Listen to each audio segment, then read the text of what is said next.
श्रीमद् भगवद्गीता अध्याय 1 अर्जुन विषाद योग श्लोक क्रमांक 2।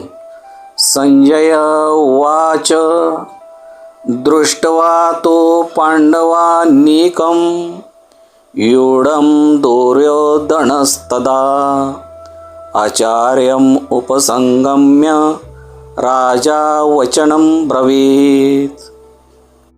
प्रथम आपण पहिल्या पदाचा शब्दार्थ भाव।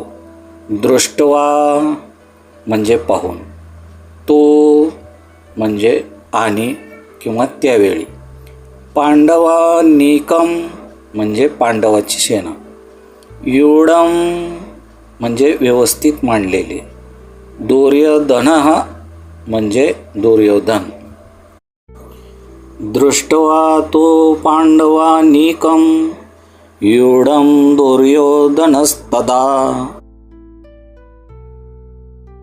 आता आपण दुसऱ्या पदाचा शब्दार्थ पाहू।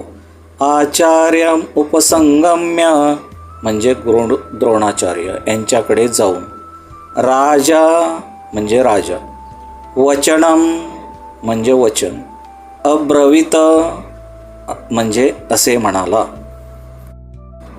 आचार्यम उपसंगम्य राजा वचनं ब्रवीत। आपण आता या श्लोकाचा अर्थ पाहू। संजय म्हणतो, त्यावेळी दुर्योधन राजाने पांडवांच्या सेनेची मांडणी पाहिली आणि तो आपल्या गुरु द्रोणाचार्याकडे जाऊन असे म्हणाला।